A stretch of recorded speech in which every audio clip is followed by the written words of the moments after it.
bosan ke, tengok bagaimana dia akan cepatkan.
Bismillahirrahmanirrahim. Innal hamdalillah nahmaduhu wa nasta'inuhu wa nastaghfiruh wa na'udzu billahi min shururi anfusina wa sayyiati a'malina. Man yahdihillahu fala mudilla lahu wa man yudlilhu fala hadiya lahu.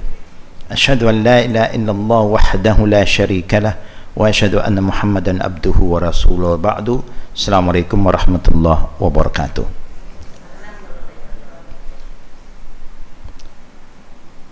Inshallah, to all the brothers and sisters, inshallah we are going to continue with a dua and also make a dua for two of our brothers who passed away. One is Abdul Karim bin Muhammad Amin. He passed away yesterday, and today we just got a message that Abdullah Yusuf also passed away, one of the family members of our Jama'ah here. May Allah Rabbul Alamin accept our prayer. Bismillahirrahmanirrahim. Alhamdulillahi Rabbil Alamin. Allahumma salli ala Muhammad wa ala ali Muhammad kama sallaita ala Ibrahim wa ala ali Ibrahim innaka Hamidun Majid. Allahumma bika asbahna wa bika amsayna wa bika nahya wa bika namut wa ilayka an-nushur. Bismillahirrahmanirrahim. La yadurru ma'asmihi syai'un fil ardi wala fis sama'i wa huwa as-sami'ul alim. Raditu billahi rabba wa bil islami dina wa bi Muhammadin nabiyya. Allahumma zidni ilman nafi'ah wa rizqan tayyiba wa amalan mutaqabbala. Ya muqallibal qulub thabbit qulubana ala dinik wa ala ta'atik. Allahumma ighfir lahuma warhamhuma wa'afihima wa'fu anhuma wa akrim nuzulahuma wa wasi' mudkhalahuma waghsilhuma bil ma'i wal thalji wal baradi wa naqqihima min al qataya kama yunaqqa al-thawb al-abyad min ad-danas. Allahumma أبدلهما دارا خيرا من دارهما وأهلا خيرا من أهلهما وزوجا خيرا من زوجهما اللهم أدخلهما اللهم أجرهما من عذاب النار وعذاب القبر اللهم اغفر لحينا وميتنا وشاهدنا وغائبنا وصغيرنا وكبيرنا وذكرنا وأنثانا اللهم من أحييته منا فأحيي على الإسلام ومن توفيته منا فتوفه على الإيمان اللهم لا تحرمنا أجرهما ولا تدلنا بعدهما ربنا آتنا في الدنيا حسنة وفي الآخرة حسنة وقنا عذاب النار وصلى الله على محمد وعلى آله وصحبه أجمعين أن الحمد لله رب العالمين آمين يا رب العالمين.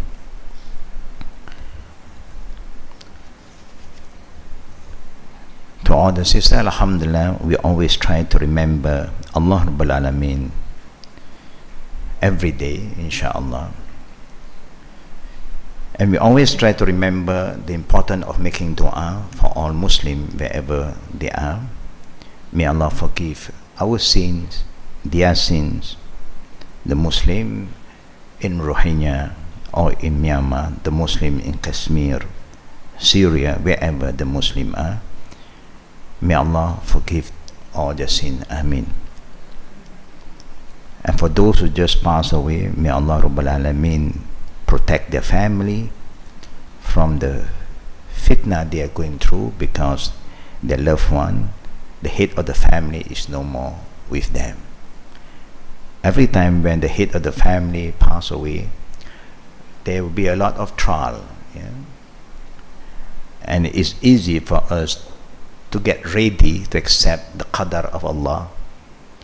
But when life goes on, then we can feel the emptiness in our life, especially the spouses. Yeah? If the wife, especially when the wife is still alive, then she will feel the emptiness, the loneliness. Yeah? But may Allah Rabbul Alameen give all of us righteous children who will not abandon us, yeah, when we need their help. Like how we have given them all the love and care, we hope that they will remember and they give us back the love and care. Because by doing that, we pray may Allah give them good children, righteous children, so their children will also take care of them when they need their help, like how they take care of their own parent. Every good deeds, there is always a reward from Allah Rabbul Alameen. But we must have that belief. But whatever we do, sisters, and it's important to be very sincere. We may be tested by Allah, we give the best to them, but Allah tests us that we don't get anything from them. And that's why the Prophet ﷺ remind his ummah the importance of reminding each other. Keep on reminding our children, yeah, so that inshallah they will carry out their duty wisely when the time comes. One of the important advice by our beloved Prophet Muhammad ﷺ to his ummah is always start with ittaqillah. It's always, the Prophet never failed to remind his ummah to have taqwa. Yeah? That's why the ayat that we always quote, Ya ayyuhallazina aman taqullah. Yeah? Now, why this is so important? Let me share with you one of the hadiths from Tirmizi, yeah? An Abi Zar Jundub bin Junada wa Abi Abdurrahman Mu'az ibn Jabal radiyallahu anhuma an Rasulillahi sallallahu alaihi wasallam qal ittaqillaha haythuma kunta. وَأَتْبِعِ السَّيِّئَةَ الْحَسَنَةَ تَمْحُوهَا وَخَالِقِ النَّاسَ بِخُلُقٍ حَسَنٍ. Rawahu Tirmizi. The Prophet ﷺ remind all of us with a very simple reminder: ittaqillaha haythuma kunta. Have taqwa with Allah wherever you may be. Sometimes you are in a Muslim environment, sometimes you are not in a Muslim environment, sometimes you are among righteous people, sometimes you are among the different group of people. But wherever you are, always remember, try your level best to be obedient, to be fearful to Allah Rabbul Alameen. Now this word taqwa, it's been mentioned in the Quran many times. The Prophet also reminds us, ittaqillah, ittaqillah. It's a very important and comprehensive Islamic concept. Yeah. The term is derived from its root word, waqaya. Waqaya means to protect. Meaning when you have taqwa, that particular taqwa will protect you, will shield you, from something that will cause destruction to yourself. Yeah. And it's very important. One of the things that we always try our best to ask Allah to protect us is from the punishment of hellfire. There's the most severe punishment of Allah. It is the punishment of hellfire. And that's why the Prophet ﷺ reminds us, ittaqillah haythuma kunta. Now, how is the best way to have taqwa? The general translation by a lot of people: try your level best to follow the commandment of Allah. The commandment of Allah sometimes can be easy, it can be difficult. Khifafan wa thiqala. In the Quran, Allah says, khifafan wa thiqala. Khifafan, something that is light, something that is easy. Thiqala, something that is a bit heavy, difficult. But even how difficult, we try our best. Yeah. And that's why Allah Rabbul Alameen said, fattaqullah mastata'tum. When He reminds us about the importance of wiqaya, to protect yourself from the punishment, the anger of Allah, Allah knows our weaknesses. He created all of us. So that He said, ittaqillah, and then fattaqullah mastata'tum. That's all we have to do. That means you must try your level best. Yeah. After you have tried your level best, whatever you can do, Allah knows. Allah is all forgiving. Then the Prophet continued by saying, وَأَتْبِعِ السَّيِّئَاتَ الْحَسَنَةَ تَمْحُوهَا.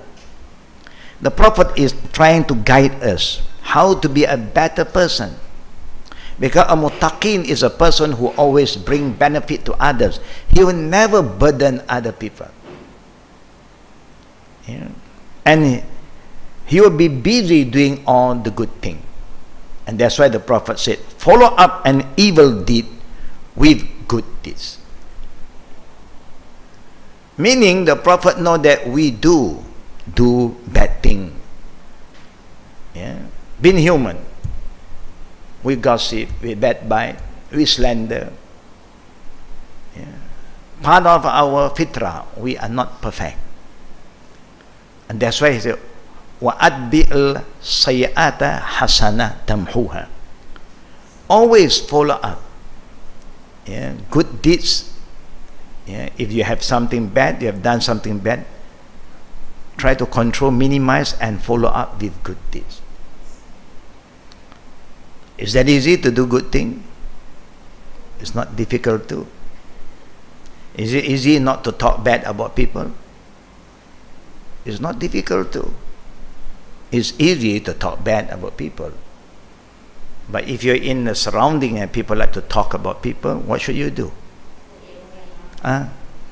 You remind them. If they still want to continue, you just excuse yourself. I'm going to the toilet. Example. Excuse me for a while. No? I have to do something. Yeah, that bring more benefit to me. Yeah, that is very important. You must make a move. Either you remind them, or you talk good about them. Yeah. I believe no one is 100% bad. Yeah, we all love to do good things. And Allah remind us in Surah Hud. Allah subhanahu wa ta'ala said that if you want your sin to be forgiven, then just overcome your bad deeds by doing more good deeds. Yeah. Then the last reminder from the Prophet ﷺ, because you remember doing good deeds have his own significance. When you're active in doing something good, the good thing that you are doing help you to get the forgiveness from Allah, and Allah will erase the bad deeds. Yeah. The positive is always stronger than the negative. Yeah. But sometimes we love the negative more than the positive. Yeah. Okay.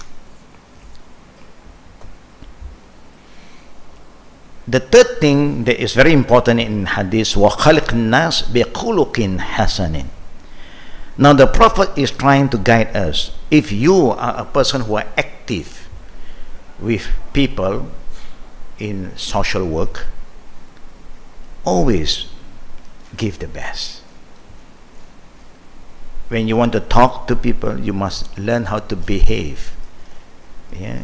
Behave when you talk. Choose the best word. Then when you talk, people can hear, people can appreciate, people benefit from you, and people will start to change because of your word. Yeah? Whatever you do with the people, always give them the best. By doing that, inshallah, Allah will give you more than what you have given. There's a man who owned hundreds of acres of dates in the Middle East, and every year he makes sure that the harvest, the first harvest, will be given to the masjid around that country, free, especially Ramadan. You know, Ramadan people love to break their fast with dates. People say, you are going to give everything? Yes, because all this is Allah's rizqi for me. But because he have yaqeen, وَمَا أَنفَقْتُمْ بِشَيْءٍ فَهُوَ يُخْلِفُ. Allah said, whatever you spend in the cause of Allah sincerely, Allah will spend on you in return. If he has spent and the value cost 1 million US, in return every year he get 3 million. It's not that he's expecting, that is Allah's kareem. Yeah, Allah's wealth is unbelievable. Because of what? Because of taqwa. Wattaqullah. Yeah, Allah also said, wattaqullah. Have faith in Allah Rabbul Alamin. وَمَا يَتَّقِ اللَّهِ يَجْعَلْ لَهُ مَخْرَجًا وَيَرْزُقْهُ مِنْ حَيْثُ لَا يَحْتَسِبُ. This is the power of taqwa. When you have taqwa and you do everything for the sake of Allah, then Allah said, I am going to show you ways to overcome your problem. You may have 3 problems, but you are helping only one, but Allah will solve your problem completely. How Allah solve it is unbelievable. Now, when you ask Allah for help, you let Allah help you in the way He wants to help you. This is very important. Not my way, oh Allah, this is mine. No, no, no. Leave it to Allah, the all-knowing, and He will come and help you. The first thing that you can experience the help of Allah, He gives the inner peace. When you have the inner peace, you know something is happening. Yeah?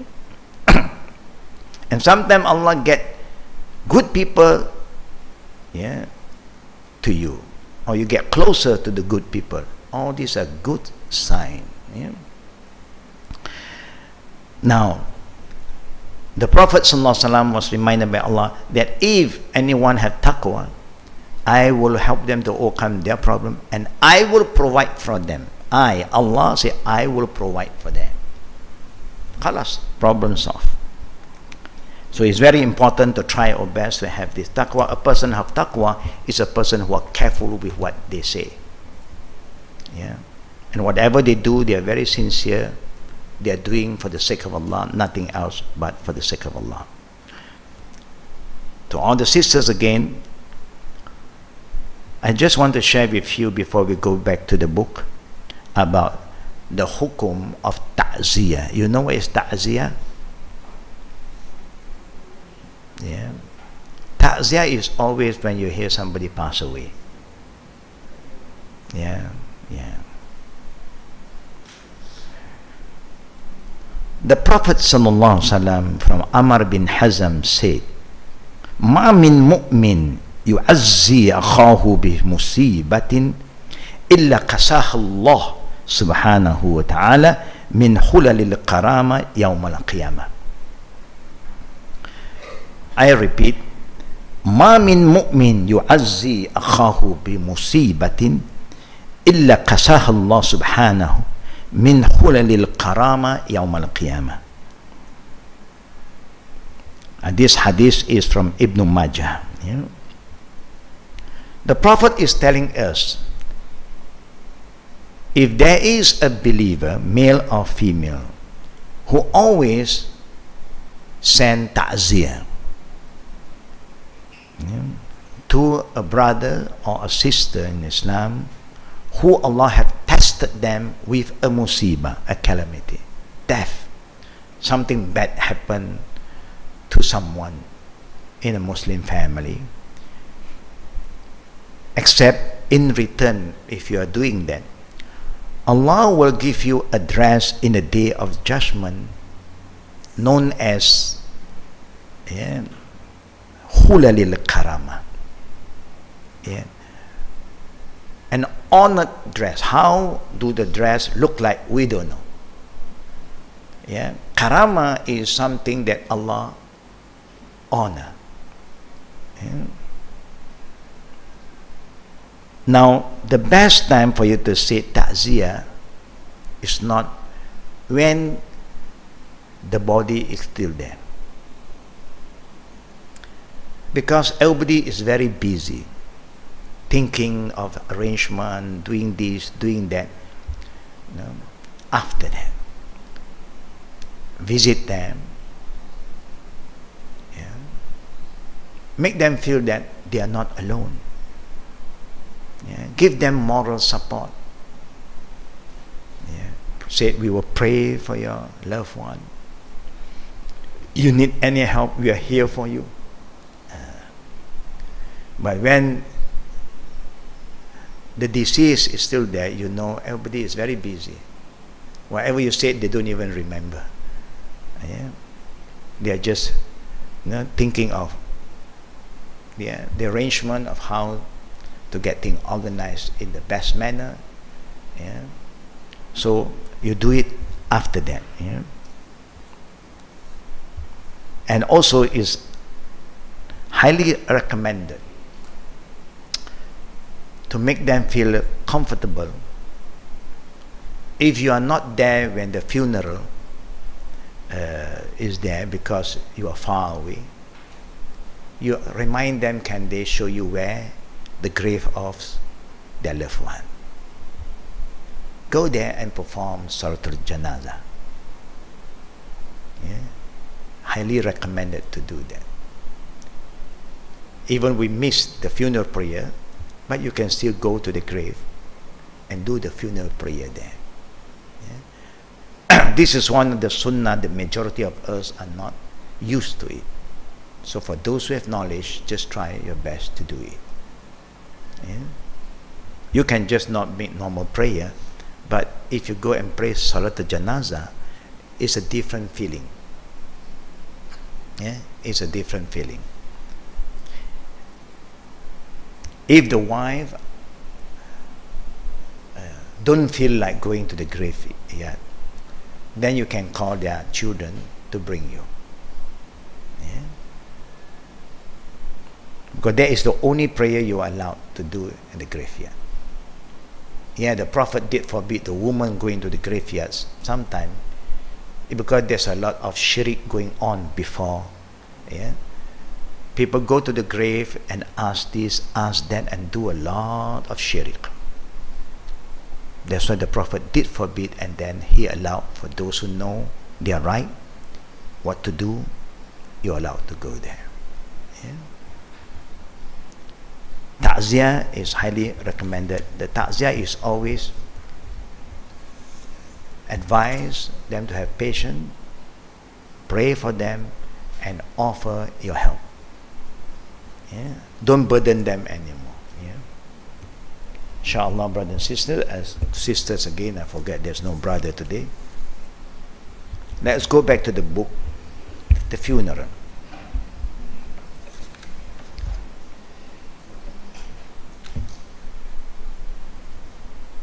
We should be in page what? 212.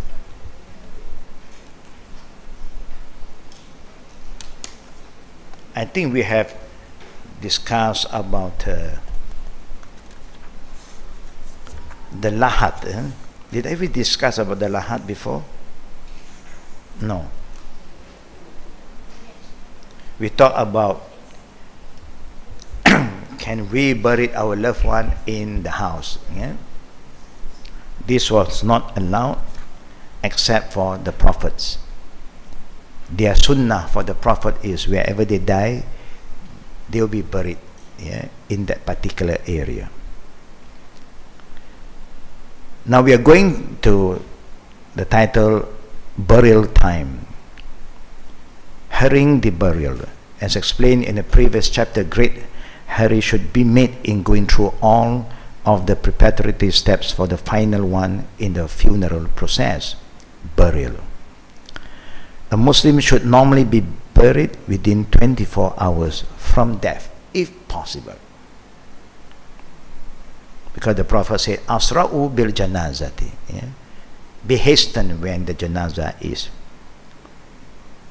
The exceptional delay of our Prophet's burial should not be taken as an example in this regard.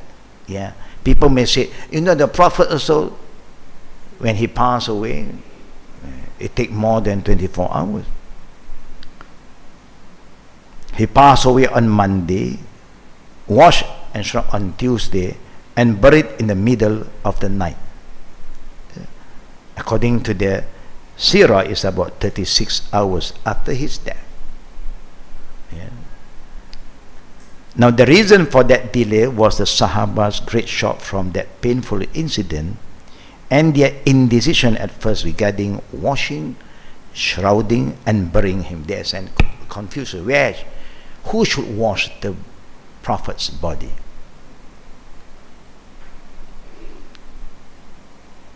They loved the Prophet dearly. At the end of the day, the closest to the family involved, Ali, Abu Bakr, they are all very close because indirectly Abu Bakr is the father-in-law, Omar is the father-in-law, Ali is a cousin and son-in-law, Osman is a son-in-law. So this is how they are linked to each other, because Osman was offered the daughter of the Prophet ﷺ for marriage. Not only one, after the daughter passed away, he offered the second daughter. And the daughter passed away too. The Prophet said, if I have more daughters, I will still offer to Osman. Among the companions of the Prophets, the Sahaba, the one that the Prophet always have extra shyness is to Osman. Yeah. Now, by looking at that relationship, we know that at the time of the Prophet, when they talk about marrying their children, they don't care what people is going to say about what is happening to you. You know, there's no other man for you to match mate with your daughter. Why you send give to that? And Osman is not young too. Among the young one is Ali with Fatima. Yeah. But the rest, they are quite elderly. Yeah. But that is not a problem at all. Today there will be a lot of problem. Yeah. This is to show us the Prophet ﷺ value the loyalty, the commitment, the obedience of his ummah. Those who were very obedient, loyal to the Prophet valued that kind of relationship. Yeah. For us, it's very different, and our children also is very different. You don't plan and recommend your friend. No, they have their own friend. So of course, the whole scenario is totally very different. Now, what I'm trying to share with you, that the way they wash the Prophet's body, none seen the aura of the Prophet. Meaning, somebody will take a sheet of clothes and cover, and their hand will be under that sheet without looking at the aura, the skin of Prophet Muhammad sallallahu alaihi wasallam. Yeah, that's how they show their respect to our Prophet sallallahu alaihi wasallam. Yeah. We know sometimes, being human, we may got injured here. The Prophet get involved in battlefield sometimes. He was injured here in the battle of Uhud and so on. You have scar here, we have all this. Only Allah knows best. Yeah? The same goes to people who want to wash the body of the deceased. If they like to talk about how the body look like, then they create another fitna. Next time, don't send anybody to this guy anymore, because he have no amanah. It's a trust. You don't talk anything except what is good. Yeah.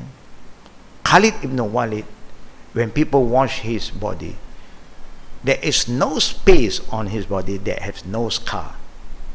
Every part, because he engaged himself in the battlefield. Yeah. And he make a prayer. Khalid ibn Walid made a prayer, "Oh Allah, allow me to die at the battlefield." But Allah's qadar, he was not killed in the battlefield. He always win in the battlefield.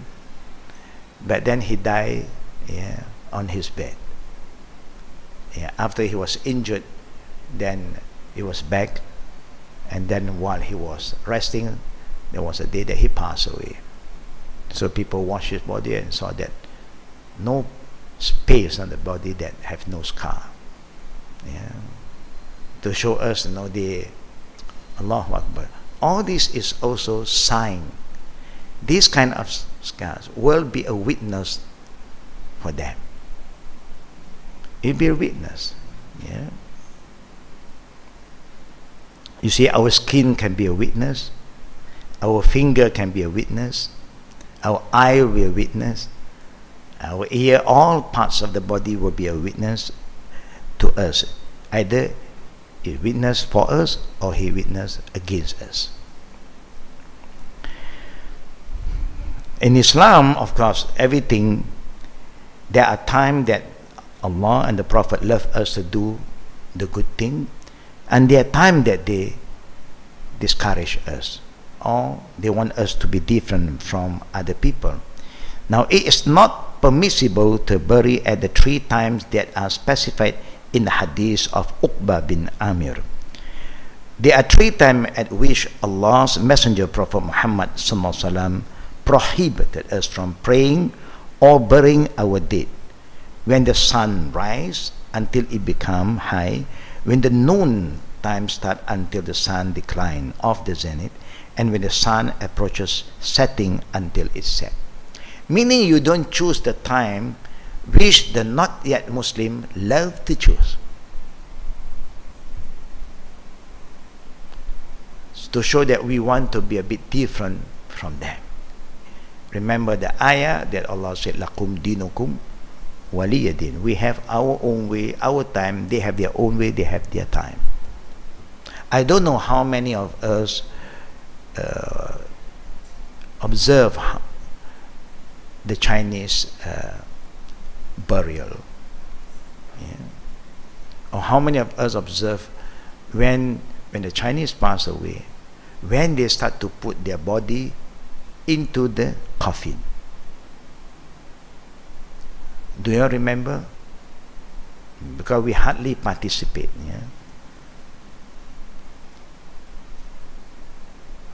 I don't know whether I shared with all of you in the last class. When Abu Talib passed away, remember the hadith I was saying? What did the Prophet say to Ali? Go and bury your father.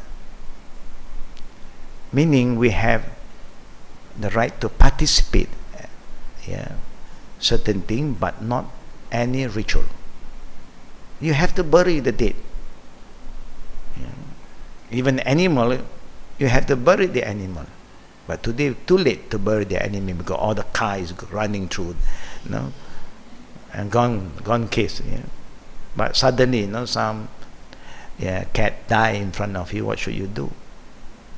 Just if you have a ground, just dig a hole and then bury it.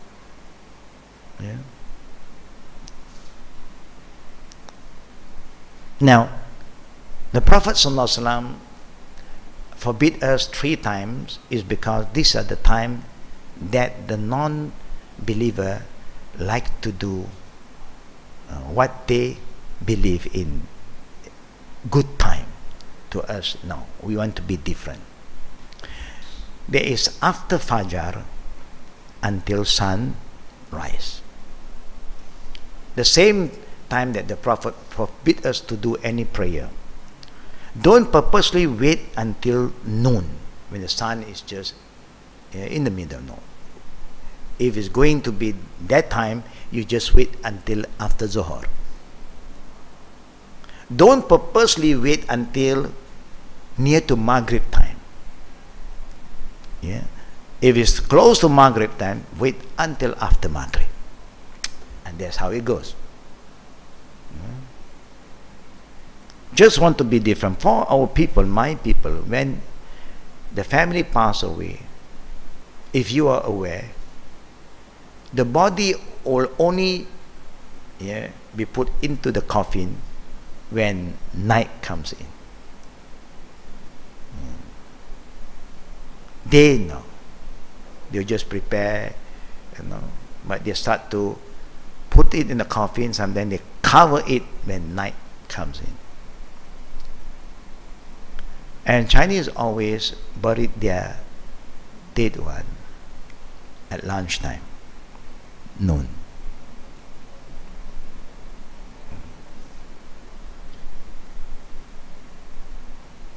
Why they do that? Because they also have their own belief. They believe in Munkar Nakir. They also believe in that. And they believe there is hisab for them. They all believe. If you go to the Chinese temple, sometimes you read the history, they believe hell. You go to Singapore, is the best place to go and check.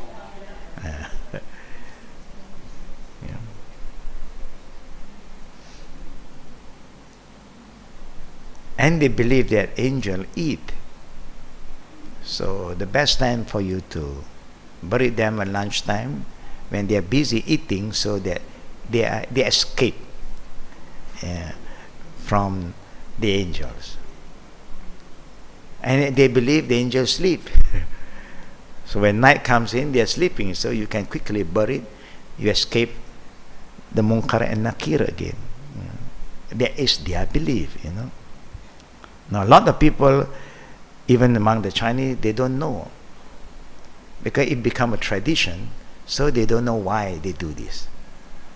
It's like all of us, we are so used to certain ritual, you do not know why. Because you don't learn, you don't ask, you don't read, you just follow. Yeah. So this is the 3 times that the Prophet forbid us. You don't purposely wait for that particular time. Yeah. How about burial during the night? Now it is also prohibited to bury during the night except if there is a reason or necessity for that. This follow from Jabir bin Abdullah hadith, yeah, reported that Prophet Muhammad prohibited that a man be buried during the night before the janazah prayer could be performed for him, unless one is forced to do that. Now let us understand why. The reason for this is that the night burial would result in smaller number of people praying over the deceased. Yeah. Following his janazah and burying him, the Prophet encouraged more people to participate. Yeah? Because it's good for the deceased and good for those who are still alive. Because when you participate in the funeral prayer, it reminds you about your death. When you carry the janazah, it reminds you also one day you will be carried. When you participate in the burial, it reminds you one day you are going down there too. Yeah, it's a good reminder. Yeah. And if you love to participate in all these good things, inshallah, when we die, may Allah, with His karama, will open the heart of more people to come and participate in our funeral. But if you don't care about other people's funeral, there will come a day people will not care about your funeral. Yeah. This paying people for funeral prayer, giving people food, all this started from people who have money. When they are alive, they are very, proud, don't mix around. And so when they have problem, people also don't like to be with them because they are too proud. When they walk, they hardly look left and right. People who are lower than them, they don't feel anything. So people also have feeling also. This is how you behave toward us. You look down upon us, you humiliate us. So when something happened to you, we don't want to do anything. So how can you win the people's heart? By money. Majority of humans' heart are weak when money is concerned. Yeah? So they use money to buy you. And that's why they offer money for people who pray. And they give you food. So everybody will go there just for that. Yeah.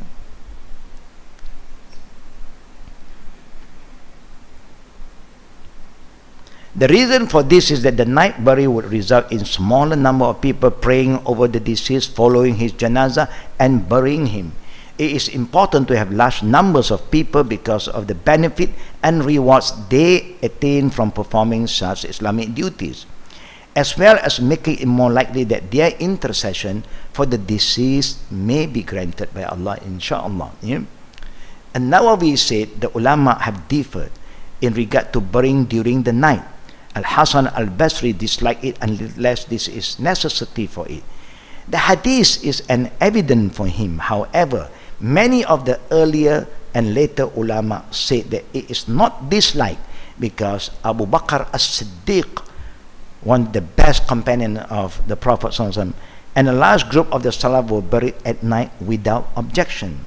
The black woman and the man who used to clean the masjid, both were buried at night without disapproval from Prophet Muhammad ﷺ. Yeah? Now let us look again. For everyone who was buried at night, whether it was him or his wife or his companion, it is only for a necessity requiring that sense of fearing the extreme heat for the attendant. Now we know in the Middle East, Zohar time is very, very hot. It may come to the temperature of more than 50 degrees. It's very hot. There was one Hajj in the 80s when I was with my Jama'ah, and when we wukuf in Arafah, you must be in Arafah. Our tent was a bit far, maybe 3 miles away from Masjid Namira. So most of Jama'ah want to experience praying at Masjid Namira and listen to the khutbah at the Arafah. I brought them. Since they are ready, I brought them. But we have some bad experience that we have some people even bleed through their eye because of the extreme heat. Because if you are late, you cannot go into the mosque. There's no shade at all. And they don't have this water sparkling at that time in the 80s. There are no trees like today, So you have to use only umbrella. And can you imagine it hit 50 over degree? And you are there almost an hour because you pray and listen to the khutbah. And on the way back, we have some people just collapse. We are worried, their spouses said, my husband is going to die. They just get, they just collapse because rehydration, because the heat. So after that incident, I never bring Jama'ah to the mosque anymore. Until today, when I go to Hajj, we don't have to burden ourselves. Those who are close to the mosque, they can do that. Those who are far, they pray at the tent, because we are not supposed to cause self-destruction, even you have good intention.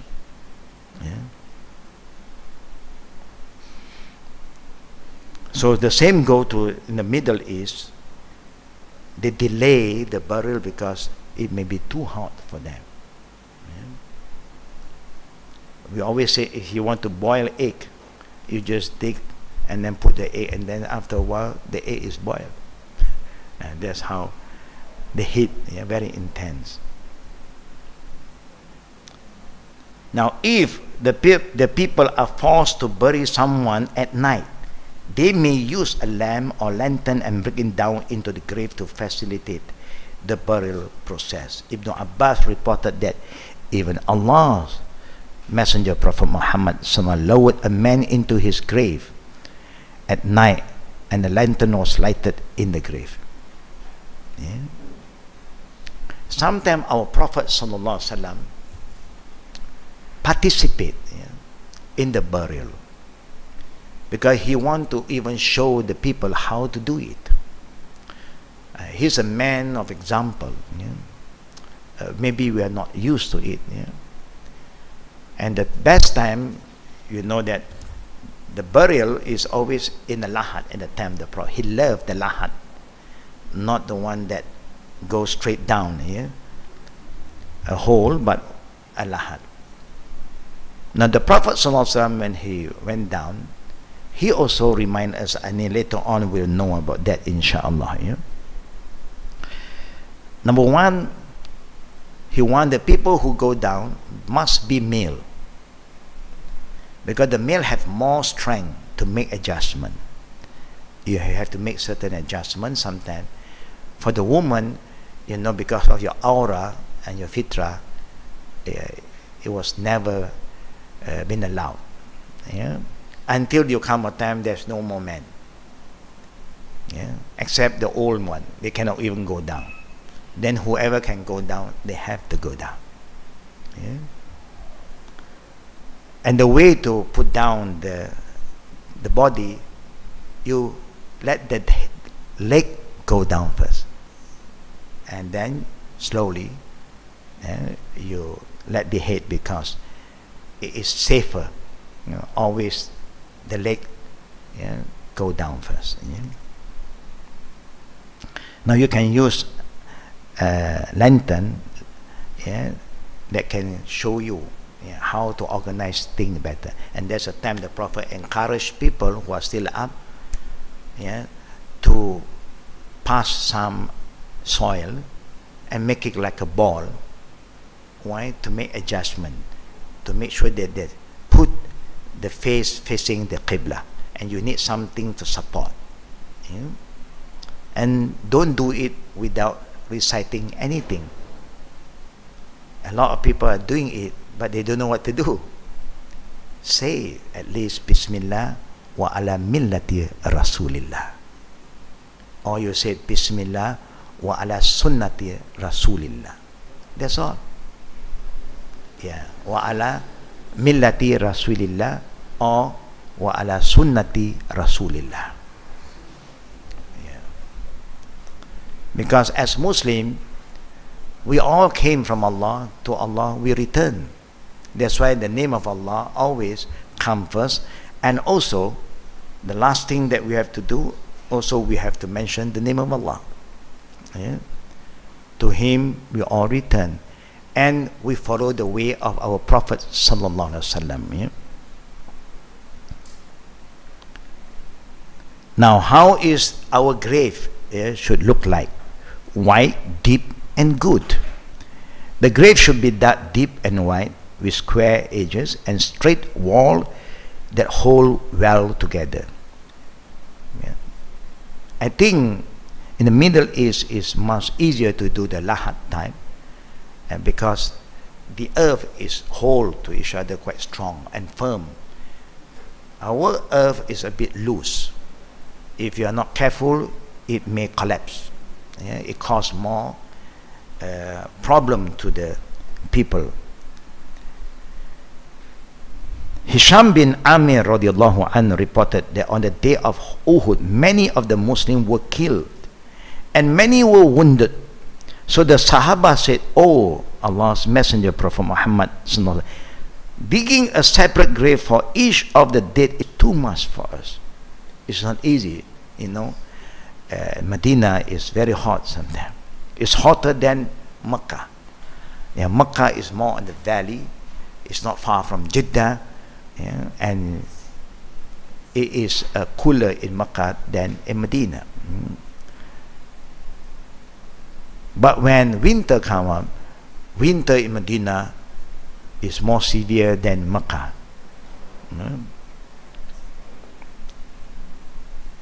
So the Prophet ﷺ replied, "Dig graves, ahfiru wa awsi'u wa a'miku wa ahsinu." Dig grave and make them wide, deep, and good. Bury 2 or 3 in one grave, putting ahead the one with the most knowledge of the Quran. If you want to bury many body one hole, so you must try to honor those who are more closer to Allah. Those who are closer to Allah are those who memorize the Quran most. Normally, that's how the Prophet value his ummah. Those who memorize the Quran more. Of course, in the time of the Prophet, those who memorize the Quran are not like us. We memorize the Quran too, but we don't understand. And we don't implement the Quran.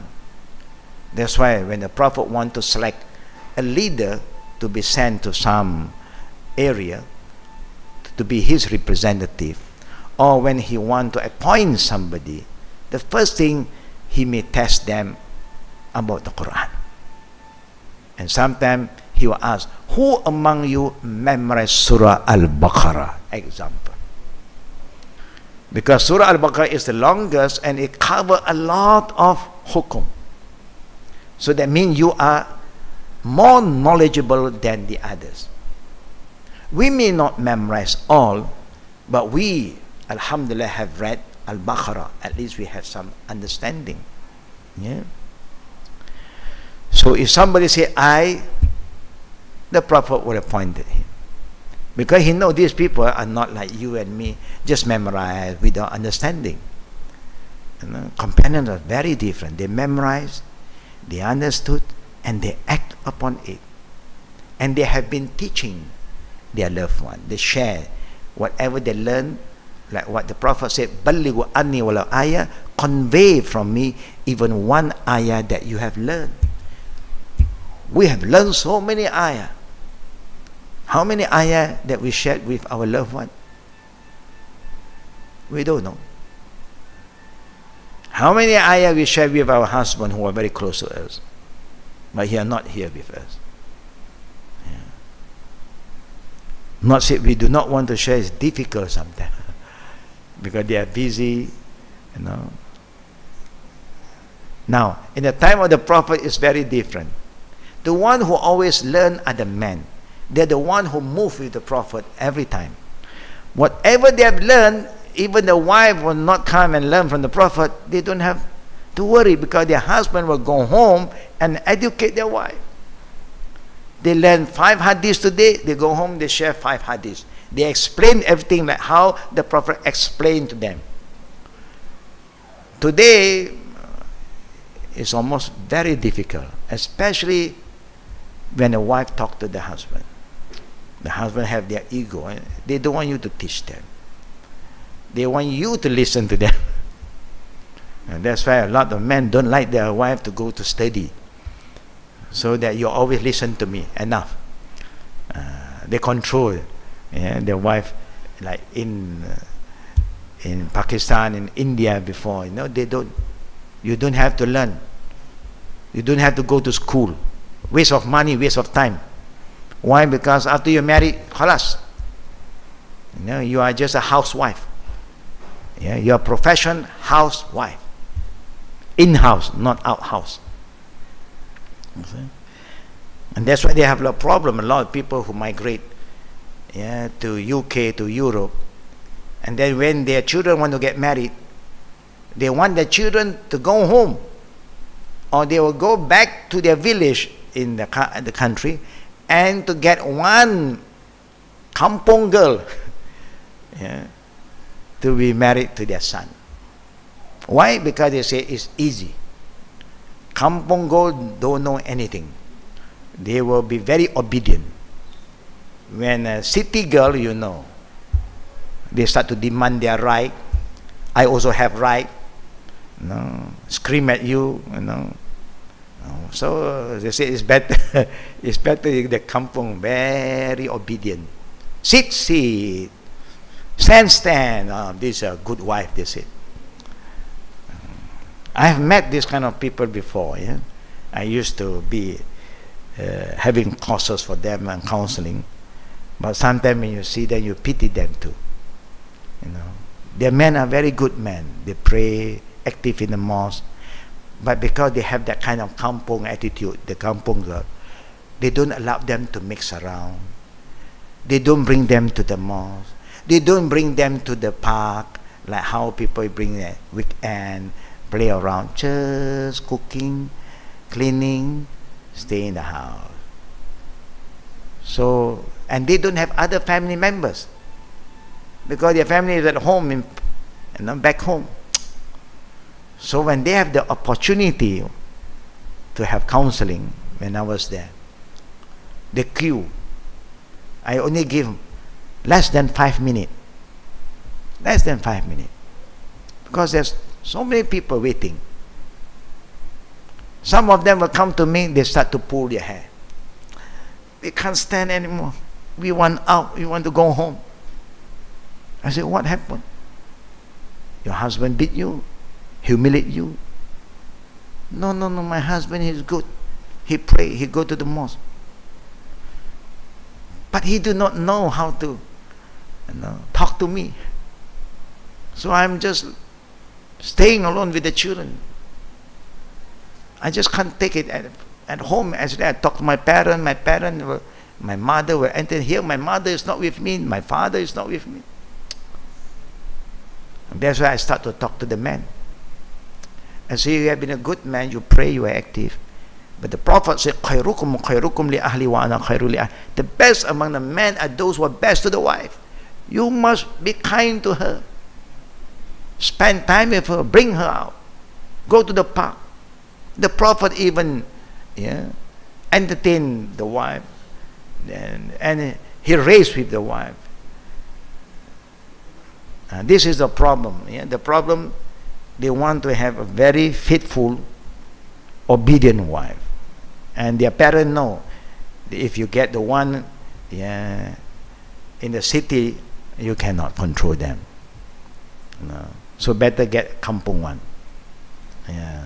We love kampung egg, kampung chicken. That is okay, healthy food. Hisham added, my father was the third of the 3 men in one grave. But he knew more Quran than them, so he was placed first.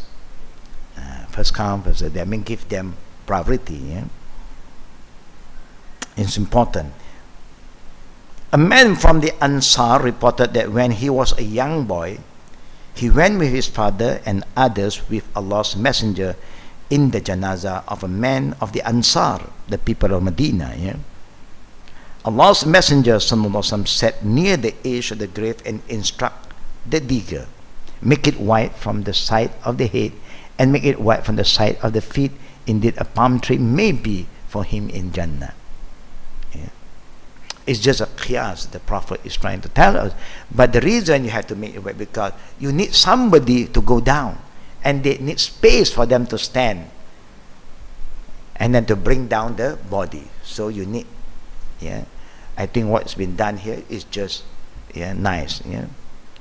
It depends on the size. Our size are not huge, and the other people, they are big size, so their grave may be wider.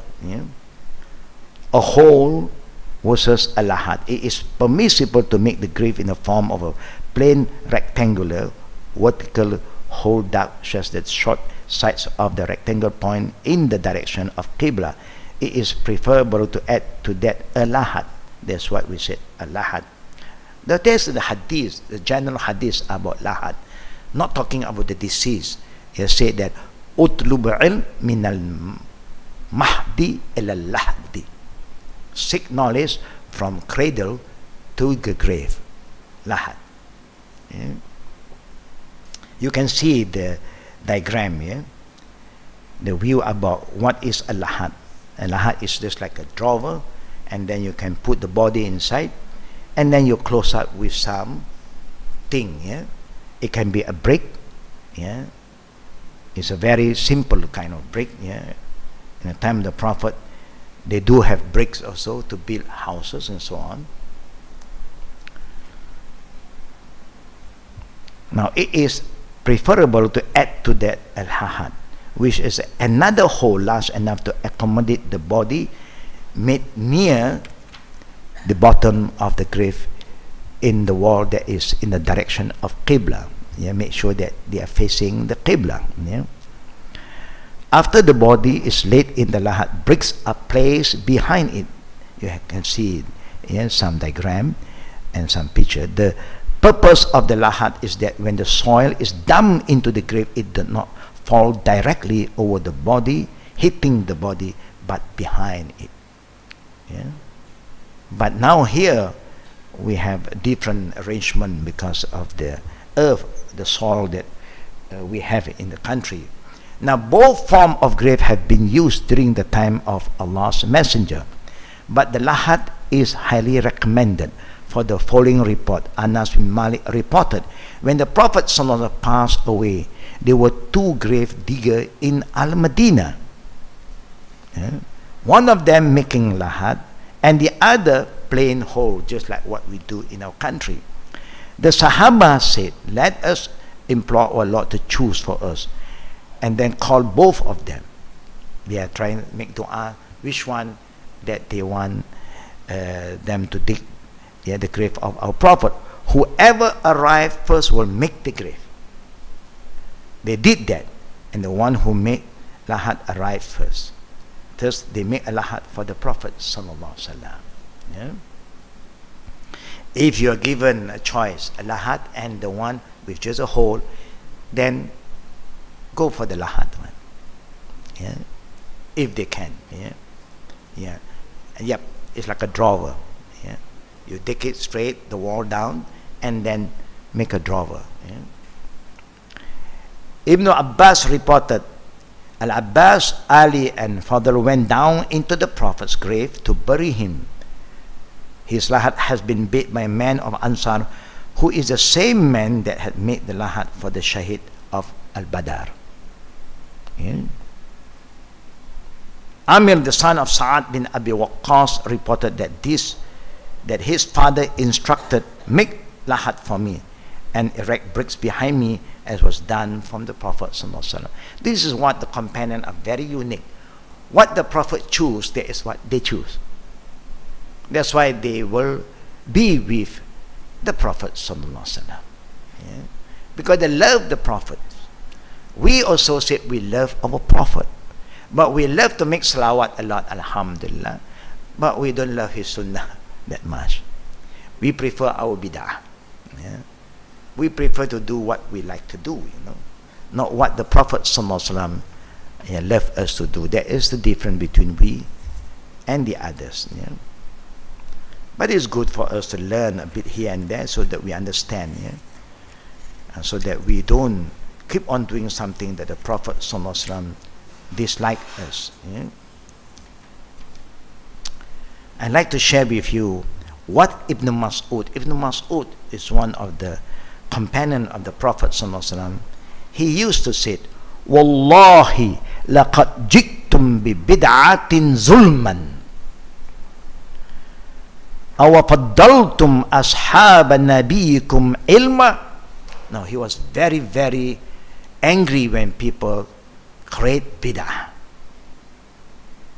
Meaning after the death of the Prophet, you have somebody, not the Sahaba, but the people after the Sahaba who live, yeah, with the Sahaba. Yeah. What do? They start to create some kind of bid'ah. What kind of bid'ah that was mentioned by Mas'ud radiallahu anhu? This is called bid'ah idafiyah. Bid'ah idafiyah. What is bid'ah idafiyah? Now the Prophet encouraged all of us to make zikr after each salatul fard. If you look to your left, you see the zikr after fardu prayer. Yeah? And that is what the Prophet taught his companion. But the Prophet ﷺ did lead them, show them, guide them, teach them in the beginning. And then later on, the Prophet know that they have memorized, they know what to do, they don't do it together and not raising their voice anymore. Why? Because by doing that, you may disturb the other who are still completing their prayer, or the latecomer who is performing the prayer. So you are not supposed to be selfish while you are remembering Allah. You must respect the right of others. The adab of Islam is so beautiful. While you are doing something good, make sure that your goodness do not cause unrest to other people. Just like the wife would love to wake up at night at 3 a.m. to make tahajjud prayer. Good. It's very good. But you so happen you have a husband who don't like to wake up. He said, I'm tired, please. I think alhamdulillah, 5-time prayer, shukr alhamdulillah. No more extra one. So you don't go and disturb him. And don't go and complain. See, you sleep like a dead people. You know. Though you start to recite the Quran aloud, you're not supposed to do that. You have the right to do your night prayer. He have the right to sleep.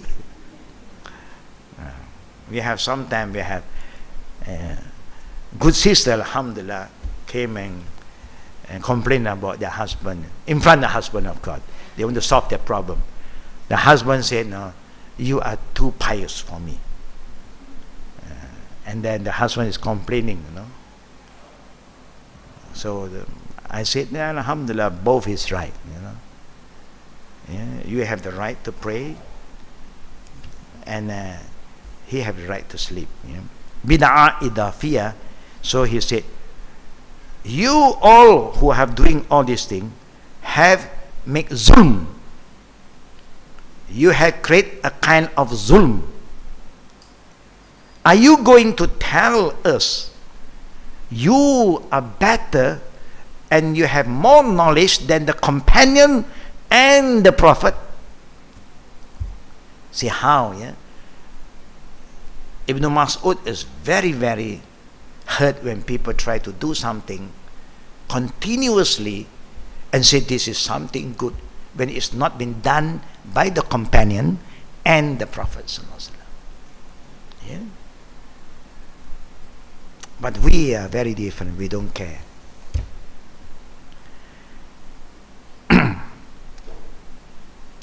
Lahad, the Prophet ﷺ said from Ibn Abbas, Allah dulana wa shakku li ghayrina. Lahad are for us, the Muslim, and plain holes are for other people.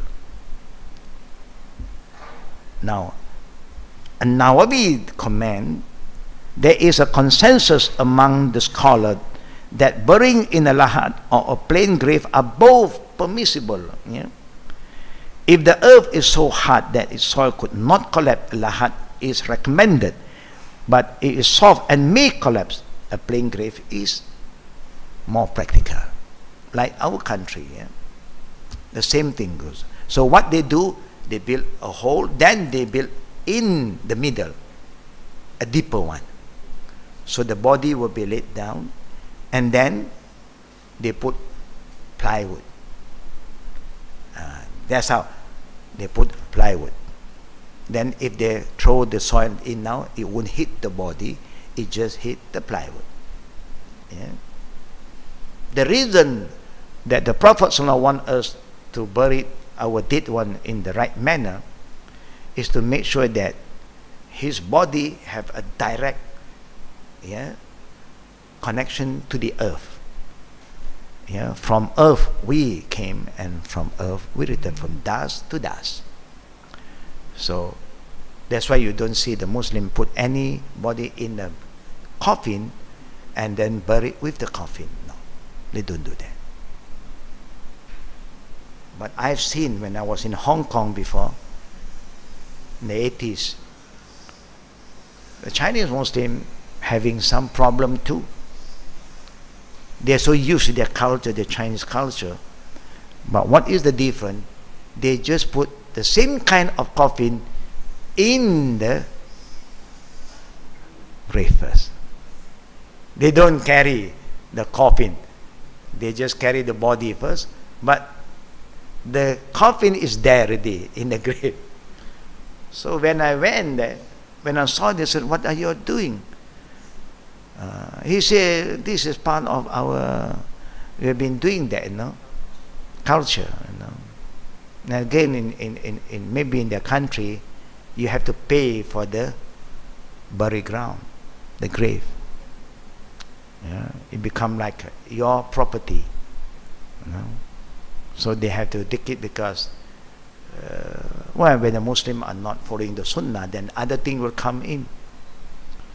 So we try to advise those who pass away not to do that. And over time, some of them accept, alhamdulillah, because it costs them.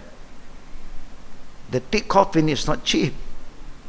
And then the wood they are going to use is a thick wood, you know. So it may cost you 10 over 1,000, you know, just for that. Then you can see the graveyard later on, they put a stone, and they have Al-Fatiha also, and they have pictures. We don't have this, alhamdulillah.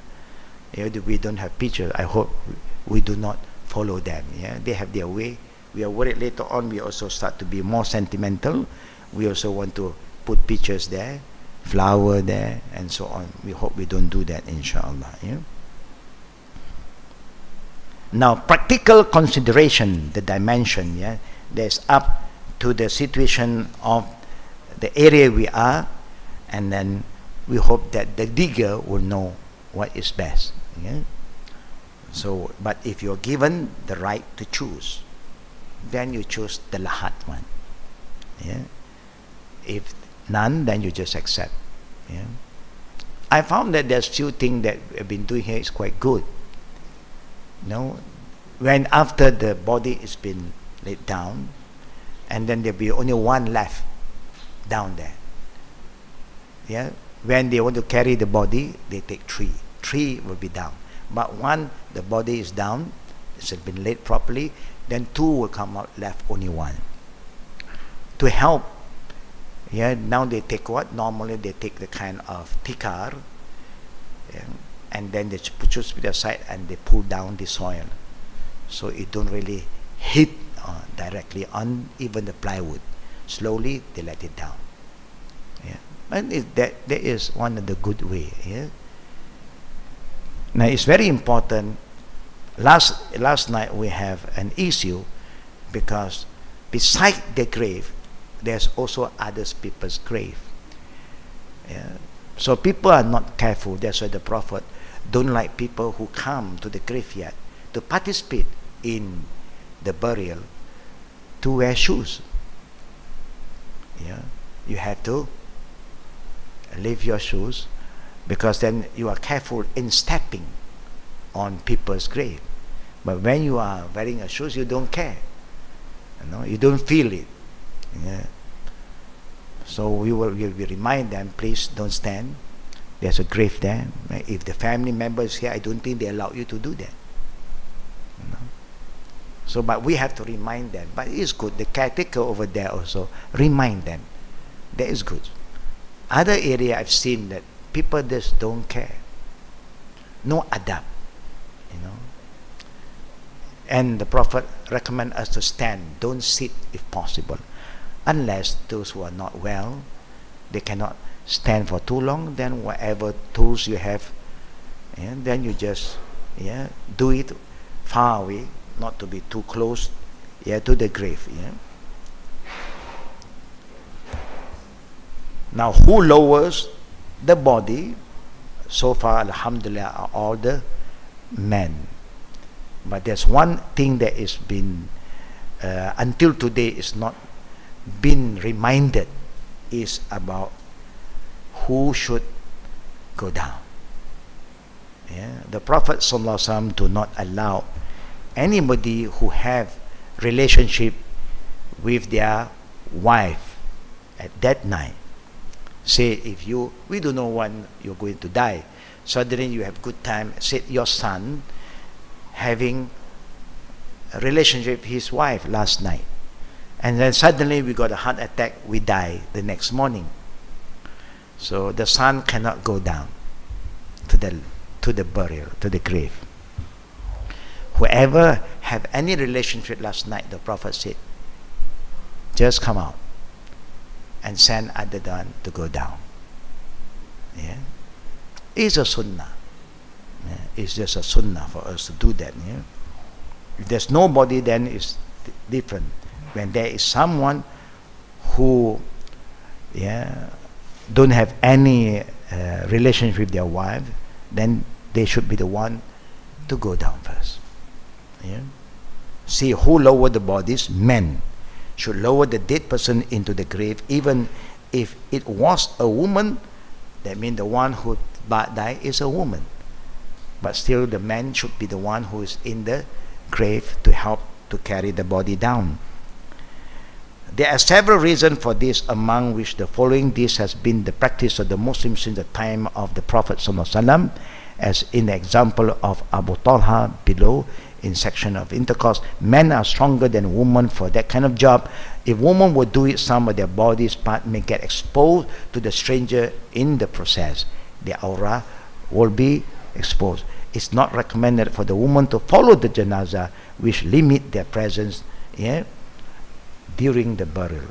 Even follow the janazah is not said something is recommended, but you can go.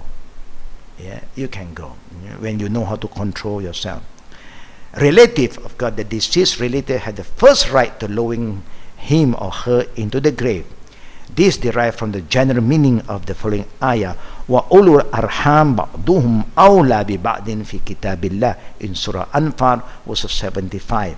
Allah said, those of blood relationship have the highest claim to one another in accordance with Allah's hukum, Allah's decree.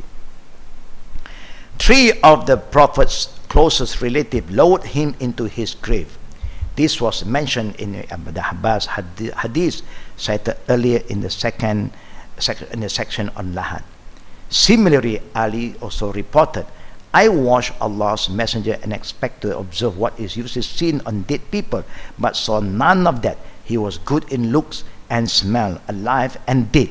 Of all people, those who took care of lowering and burying him were 4: Ali, Abbas, Fadil, and Salih, the servant of Allah Rabbul Alamin. Lahad was dug for him, for the prophets, and bricks was erected behind the Lahad. Yeah? Abdurrahman bin Abza reported that he prayed behind Omar bin al-Khattab in Al-Madinah over Zainab bint Jahsh, the wife of the Prophet ﷺ. He made 4 takbir. Then he sent someone to ask the Prophet's wife, whom do you want to place her in the grave? Yeah? He was hoping to do that himself, but they respond to him, see who was allowed to see her in her life, and let him place her in the grave. He replied, you are right. Meaning, yeah, those who are the mahram, yeah, the mahram have more right, because the mahram can see her, can touch her. The non-mahram, yeah, also can participate, yeah, if their mahram is not there. Yeah. So this is part of the adab. Yeah. Now, sometimes if our husband passed away, we as wife, if we know how to wash his body, yeah, we can participate.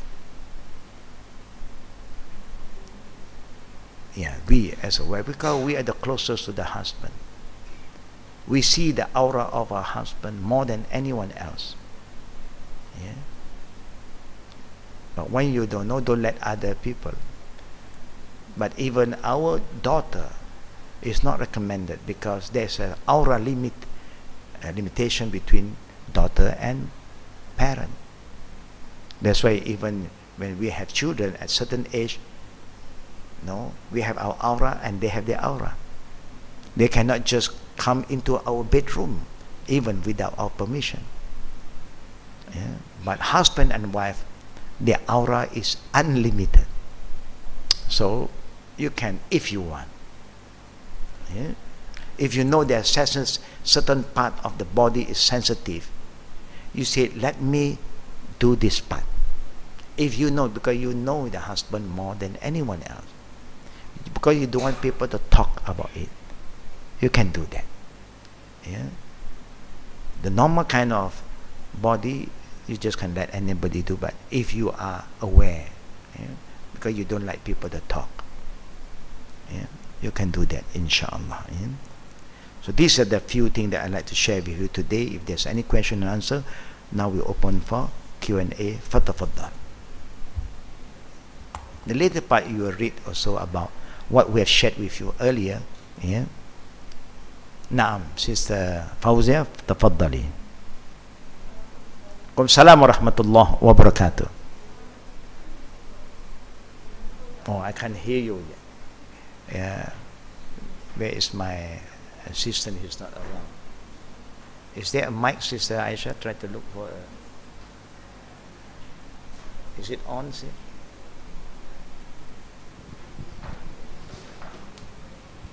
Is the mic on? Test the mic. Bismillah. Okay.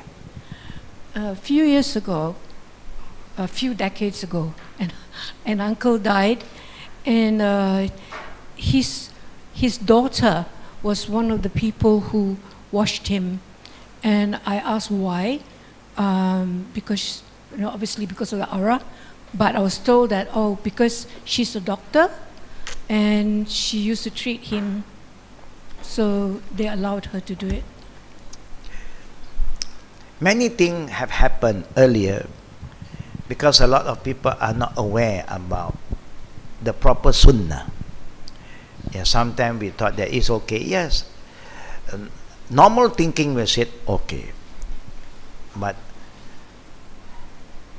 women and men, yeah, other than husband and wife, they have aura. Yeah? So the past is the past. Alhamdulillah, things have changed. A lot of things have changed. Alhamdulillah.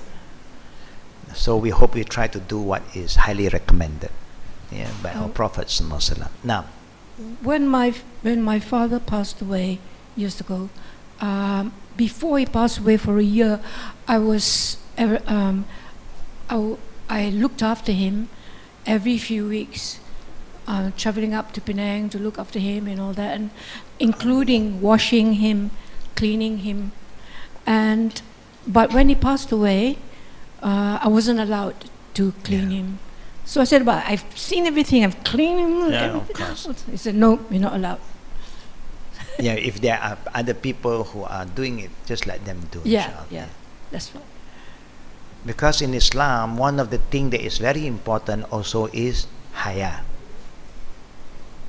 Yeah, haya means shyness. If our father is capable to do things by himself, I don't think he will allow us to do that for him. Unless he is totally helpless and nobody is there except we, he have no other choice. Yeah.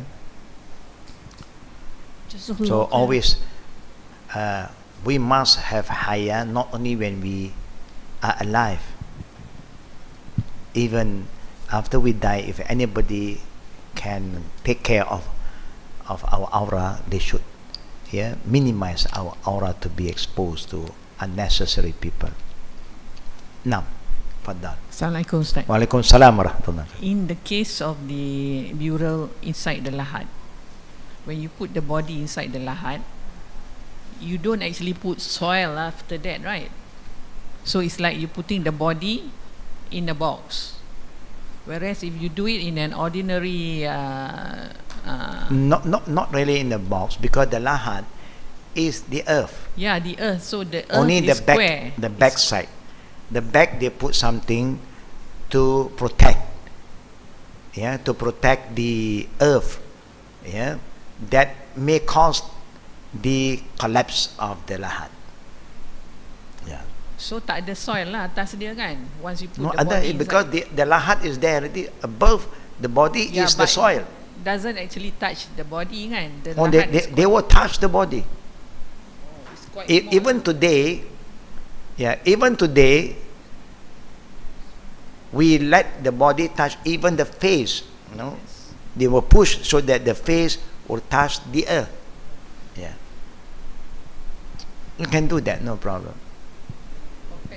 Compared to kalau normal kubur, the tanah really covered you. No, not really, because you have the wood, the plywood. We have the plywood also. No. But because most part of the body is direct attached to joined to the earth, then it can decay very fast. Inshallah. Naam.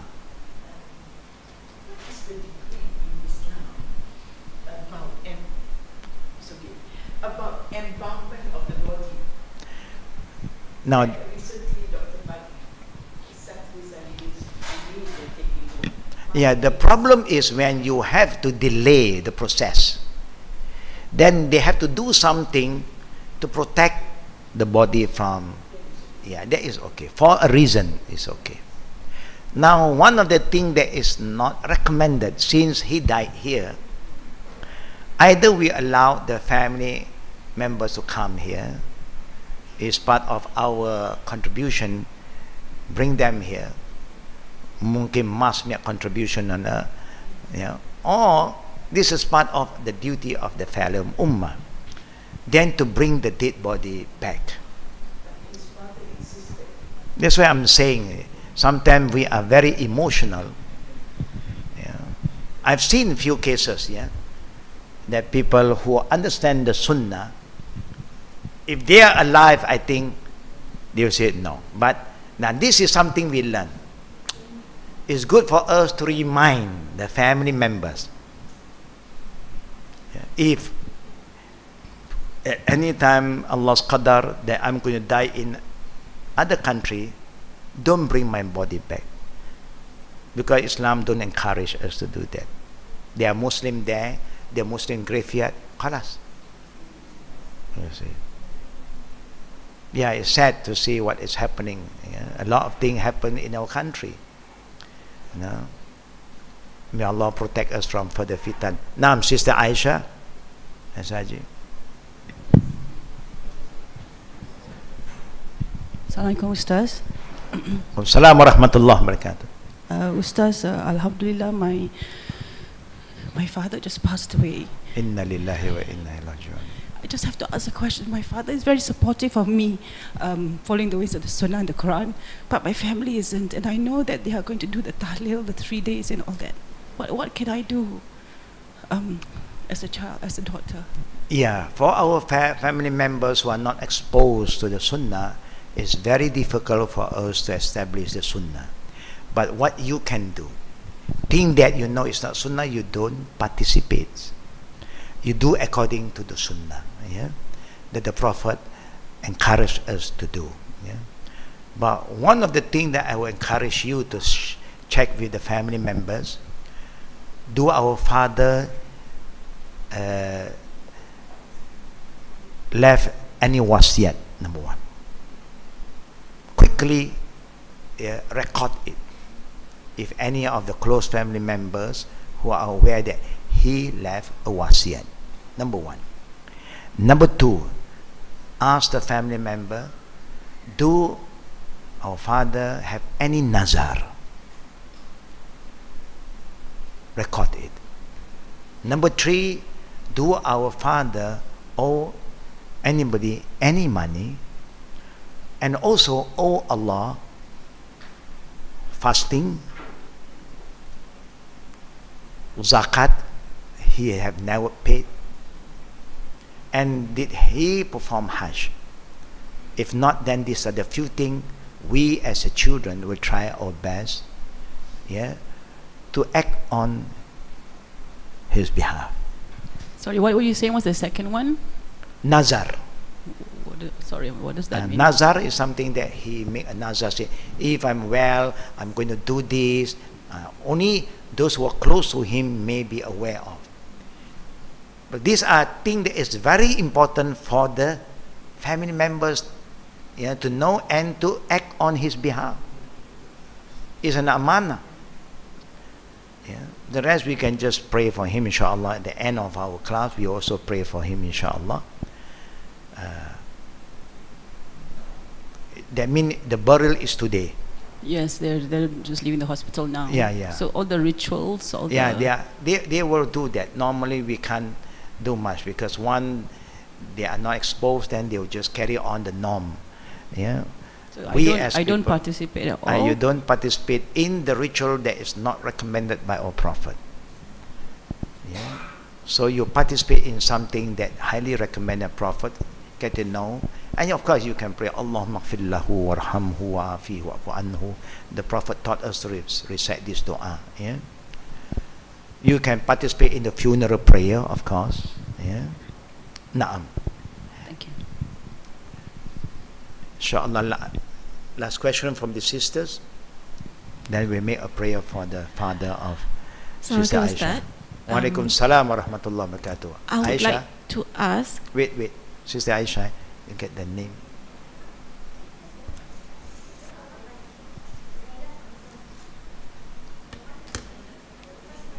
Oh, Zurita uncle. Yeah, we make the dua, alhamdulillah. Yeah. Dato Abdullah Yusuf, yeah. You have make a dua earlier.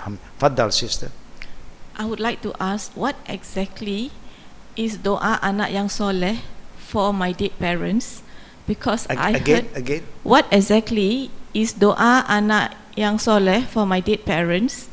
Because I heard that pahala which I read from reading the Quran is not transferable. No. I'm not sure whether this is correct or not. Okay. Let us go back to the general hadith of our Prophet. The Prophet ﷺ.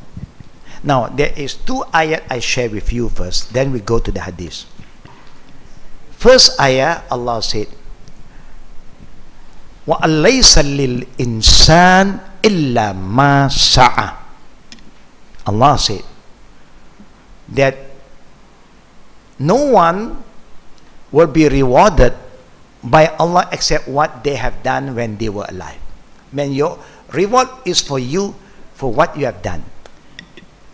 The general ayat. That means I cannot do and pray and say I pray on behalf of you and you don't have to pray. Cannot. Everybody must do it by themselves. Number 2, Allah said in Surah Isra, وَلَا تَزِرُ وَازِرَةٌ وِزْرَ أُخْرَى.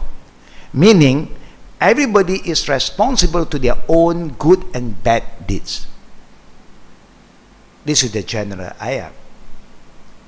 Now you come to the hadith of the Prophet. إِذَا مَاتَ ابْنُ آدَمْ إِنْ قَطَعُهُ أَمَلُ إِلَّا بِثَلَاثَةٍ. When the children of Adam die, he or she's relationship with the world is cut off. No more. No law can come after you anymore. You're gone. Except, the Prophet said, 3. That means the first saying of the Prophet is with the ayat of the Quran, very general. Then the Prophet said, except. And this is where, when the Prophet said except, this is the only thing that can benefit. Number 1, sadaqatin jariyah. They left property behind in the form of some asset, some solid property. And they made waqaf. They donated it. They contribute it to a good project. As long as people are using that property for anything that please Allah, that means you must be very choosy. You cannot just give anybody. If people like to do shirk, you can give them, they will get more shirk. You amanah to those who follow the Quran Sunnah so that they will do the best for the deceased. He or she will get ongoing reward because it is their contribution. It is like their deeds. Even they are not there, but this is their land, their property, and people are making use of this property for a good cause. Number 2, ilmun yuntafa'u bihi, knowledge that they pass down. If our parent pass down the knowledge of the Quran, teaching the children, teaching the grandchildren, their friend how to recite Quran, and they are all reciting after you die, they are still reciting, you get the reward. And the reward that the Prophet promised us is every good deed 10 times. Like the Prophet said, كُلِّ حَرْفٍ in the Quran, أَشْرُ أَمْثَالِهَا. Every huruf in the Quran that you recite, you get 10 reward. Alif, Lam, Mim, 3 letters. 30 rewards. Can you imagine if you recite, teach them Fatiha only? How great the reward is. Because it is their effort. When they were alive, our parents, they are the one who learn and then they pass it down to their children, to their friend. You got it? The third one, waladan salih yad'ulah, righteous children who pray for them. Is an effort for them to bring up righteous children. They must have been doing a lot of good things. Teach their children, send them to the good environment. The children become righteous children. It is also their deeds to bring up righteous children. So your dua is very, very important. Now, the Prophet used a term that is very beautiful. He never said Ibn Saleh or Bint Salihah. If the Prophet used the word Ibnu or Bintu, only the biological son and daughter. But he used the word Walad Saleh. It can be any children, adopted children. It can be your what you call step children. Yeah, it can be just your nephew, your cousin who are young, and you help them in their education. You teach them, and they are doing all these things, and when they pray, you will get the reward. Because it is their effort. You see, Allah is very kind. That's why in our life, sisters, whatever good thing that you can do for the sake of Allah, do. Don't underestimate the little that you can do. In the sight of Allah, it may be great reward. To us, well, what is this, man? I only donate 10 ringgit, but that is the only thing that you can do. And Allah will value it. I'm just teaching Fatiha, I'm only good in Fatiha, Alhamdulillah. Teach the reward Fatiha. And they just want to learn. And then each time they recite Fatiha, you get all the reward. And the Prophet said, their reward is 100% and your reward is 100%. It's not that 50 is here, 50 here. No. To show us the mercy of Allah, that Allah just loves to reward us. You understand that, sis? Waladan salih yatlu'ula. If you look at the word walad, means like male. But the Prophet used this term for any children, male, female. Yeah. Sometimes you don't have children, so are you going to be, you know, the looser one? Yeah. No, you don't lose anything, because you have your nephew, you have your cousin, you have your stepchildren, or you can have the orphans that you are taking care of. No problem. You got that, sis? Inshallah. Yeah. May Allah bless us, may Allah guide us, and may Allah give us the right understanding. And please, again, brothers and sisters, when you make dua for the deceased, you don't just make one dua. Anytime you remember, you make dua for them. By remembering to make dua for other people, there's a lot of reward. And also the Prophet said, Da'watul akhi li akhi fil ghaib la turad. A dua from a Muslim to another Muslim without they asking you, without they reminding you, that really come from your heart, will not be rejected. You may not remember their names, but Allah knows who. You said, there's somebody, my friend's parent passed away, I can't remember their name, oh Allah. You said, Allahumma gfir lahu warhamhu wa'afihi wa'fa'an. Just do it. Don't be too selfish and calculative in making dua. Allah will not reject the dua from the mukhlisin, the sincere caller for Allah's prayer. Inshallah, may Allah bless us, forgive us, may Allah make us among the shuhada wa siddiqeen. Amin ya rabbil alamin. Before I end, let me make the last announcement. This Sunday, we always have our class on Sunday, and also this is one of our activities before Ramadan, charity bundle and food sale, this coming Sunday from 10 a.m. to 3 p.m. Yeah? The wording is membeli sambil beramal. May Allah make it easy for all of us. Assalamualaikum warahmatullahi wabarakatuh. Subhanakallahumma bihamdik, asyhadu an la ilaha illa anta, astaghfiruka wa atubu ilaik.